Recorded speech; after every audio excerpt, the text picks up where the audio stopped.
تیسری روایت میں آتا ہے کہ خدیجہ الکبریٰ کو 4 خط بھیجے گئے نکاح کے لیے۔ ایک عتبہ نے خط بھیجا، ایک شیبہ نے بھیجا، ایک ابو جہل نے بھیجا، تیسرا اور چوتھا خط جو میرے نبی کا تھا لکھا ہوا تھا محمد صلی اللہ علیہ وسلم۔ ہر ایک نے بڑے بڑے دعوے کیے۔ کسی نے کہا خدیجہ میں تیرے لیے تاج محل بنا دوں گا، کسی نے کہا اتنا مال دوں گا، کسی نے کہا اتنی چاندی دوں گا، کسی نے کہا سونا دوں گا، کسی نے کہا کنیزیں جمع کر دوں گا۔ خدیجہ الکبریٰ کے لیے فیصلہ کرنا مشکل ہو گیا، میں نکاح کس سے کروں؟ آج جو ہمارے ملک پاکستان میں سب سے زیادہ جو کیس آ رہے ہیں وہ طلاق کے، کیونکہ جب نکاح ہوا تھا مال کو دیکھا گیا تھا، دین کو نہیں دیکھا گیا، دنیا کو دیکھا گیا، دین کو مد نظر نہیں دیکھا گیا۔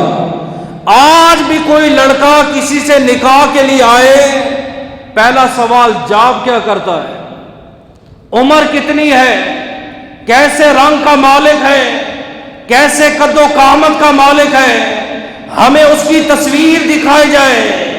یہ کوئی سوال نہیں کرتا لڑکے کا عقیدہ کیا ہے، کس مذہب سے وہ تعلق رکھتا ہے، کس عقیدے سے وہ تعلق رکھتا ہے، نماز پڑھنے آتی ہے کہ نہیں آتی۔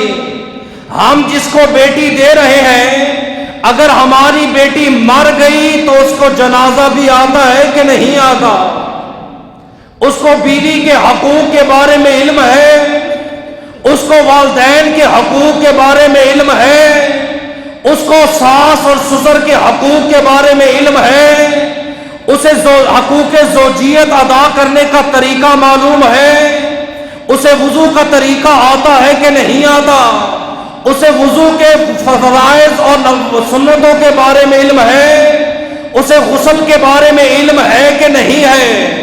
جب جنبی ہو جائے گا جنابت کا غسل کیسے کرے گا؟ نہیں۔ پہلا سوال ہم نے یہ کیا کہ لڑکے کی نوکری کیا ہے، کتنا کماتا ہے، شادی کے بعد ماں باپ سے الگ رہے گا یا بیوی کو ماں باپ کے ساتھ رکھے گا۔ مسلمان جب تو نے دنیا کو مد نظر رکھ کے رشتے کیے، 3 مہینے 4 مہینے نکاح چلا، اس کے بعد طلاق واقع ہو گیا، گھر اجڑ گئے، خاندان اجڑ گئے، برادریاں برباد ہو گئے۔ سن میری ماں کا یہ فرمان اور سبق حاصل کر، میری ماں کوئی عام عورت نہیں ہے، آپ میچور عورت ہے، اس دور کی آپ بزنس کرنے والی واحد عورت ہیں۔ پہلے 2 خاوند وصال فرما گئے، بچوں کی پرورش بھی کر چکی ہے، 4 خط ملے لے کر ایک عالم کے پاس گئے۔ ورقہ بن نوفل آپ سب سے بڑے عالم ہو، آپ بتاؤ یہ خط پڑھ کے کہ میرا کس کے ساتھ رشتہ کرنا ٹھیک ہے، کون سا رشتہ میرے لیے بہتر ہے۔ ہر ایک دعوے کر رہا ہے، کوئی سونے کی لالچ دے رہا ہے، کوئی چاندی کی لالچ دے رہا ہے، کوئی مال کی لالچ دے رہا ہے۔ ورقہ بن نوفل نے پہلا خط پڑھا عتبہ کا، آپ نے فرمایا ہوا مترک النساء، خدیجہ یہ عورتوں کو طلاق دینے کا عادی ہے، اس نے کئی عورتوں کا گھر برباد کیا ہے، اس سے نکاح مت کرنا۔ آج جس نے اپنی بیوی کو غیر شرعی وجہ سے طلاق دے دی ہے، آپ کے گھر رشتہ مانگنے کے لیے آتا ہے، پہلا سوال تو نے بیوی کو کیوں چھوڑا؟ ایک ہی جواب دیتے وہ گندی تھی، وہ ٹھیک نہیں تھی۔ مسلمان جس نے 3 عورتوں کی عزتیں برباد کی ہیں، جس نے 3 عورتوں کو طلاق دے دیا ہے، جو ان کا نہیں بنا وہ تیری بیٹی کا بھی نہیں بنے گا۔ جس کی عادت بگڑ جائے اسلام کہتا ہے، فرمایا اس کے ساتھ رشتہ مت کرو۔ یہ جو حیض نفاس والی عورتیں حکم ہے نماز نہ پڑھیں، علماء فرماتے ہیں جب نماز کا ٹائم ہوگا ایک سفید کپڑا بچھا کے نا